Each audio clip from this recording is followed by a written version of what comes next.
welcome back to my YouTube channel. So this is me, Gia, and here I am again for another vlog. So ayan, ang gagawin po natin ngayon ay itutur ko po kayo sa aming terrace, which is nandito na ba ako ngayon? So, ayan. So, kung gusto nyo nang makita, so let's start na. So ayan guys, dito yung nag-video ako kanina, which is nag-intro. So ayan, nandito na naman si Diva, natutulog. So, araw-araw talaga siyang natutulog dito yung aming diva na to na cat. Kasi dito talaga siya tumatambay. Sorry guys kung ang likot. Ano ko na lang to ng stabilizer sa CapCut. So, ayan. Dito ako nag-intro kanina. Ayan. Dito naman guys, ano ka dito? Punta ka dito. Ayan. Ano ka lang dito, iikot din.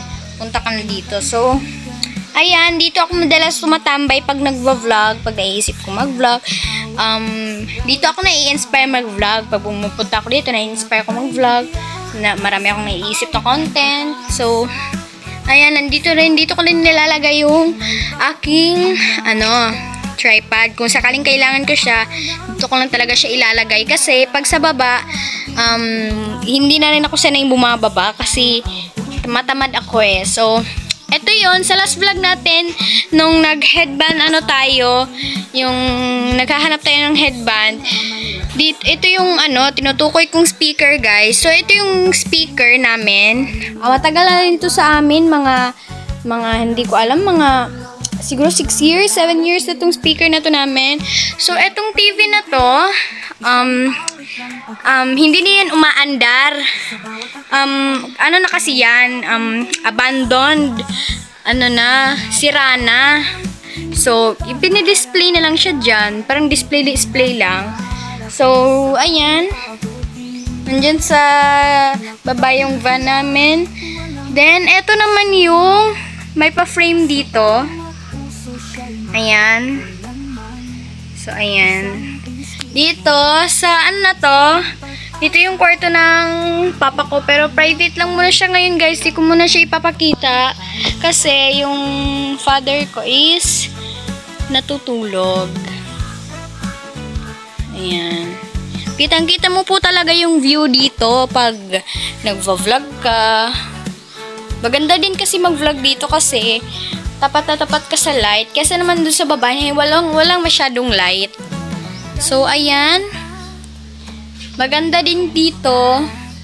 Ayan. Dito kami minsan nagva-vlog. Or nagpipicture pictorial. Edit lang namin yung background. Kanya rin nasa sky. So, dito, kita-kita mo talaga yung baba. Ayan. Super bright sa mata pag may light, diba? Pag dito ka nagva-vlog. So, ayan. Marami na ring batang na-aksidente dito guys. Pero, hindi naman as in malala. Hindi naman as in malala. Para lang yung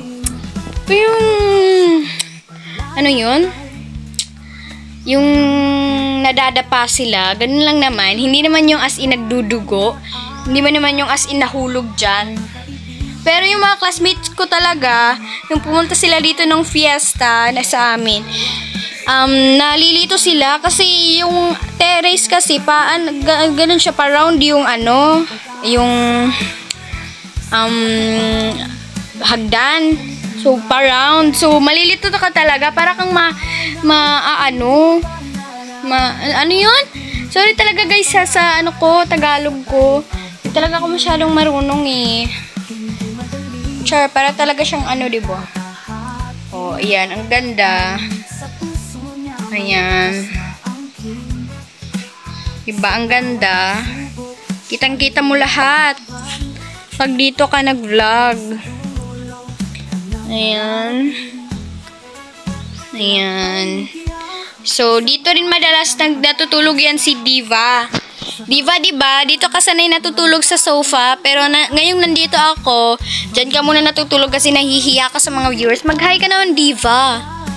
Ayan. So, dito dinadala ko din tong electric fan kasi napakainit din naman dito. So, ayan. Kung nagtataka kayo kung saan ko sinasaksak to, dito po, kahit giba na to. Hindi naman ako nagkukuryente. So, guys, hindi naman ako na-aksidente dito, guys. Nung bata nga ako, nung bata pa ako, nasanay dito sa pumunta dito sa terrace. Nung mga parang bata pa nga ako, parang bagong anak, parang 7, wala pang months ako dito. Sumakay na, ako dito, umakyat na ako dito, Umakyat na ako dito. Tapos biglang nakatulog si mama, kaya umakyat ako dito. Hindi naman ako nabantayan ng ate ko. Kaya, pagising ni mama, patay. Nandito na talaga ako sa pinakadulo ng terrace. My gosh, kaya sanay na talaga ako ditong umakyat. Diba? So, ayan guys. Sana nag-enjoy kayo sa vlog. Enjoy watching. Ayan guys. So, guys, ayan. So, yan lang muna ang mapapakita ko sa inyo. Hindi ko sure kung mapapakita ko yung yung kwarto ng father ko kasi natutulog kasi siya guys. Natutulog siya guys. So, ayan. Okay lang naman na mag-ingay kasi hindi naman sila magalit pag mag-iingay ako. Pang-dagdag views naman din to para magpangkita. So, ayan. Maraming salamat sa inyong panonood. Sana nag-enjoy po kayo. Enjoy watching sa ating vlog. So, this is me, Gia, and see you again to my next vlog. Bye, guys! Enjoy watching! Makakasama sa hirap at ginhawa.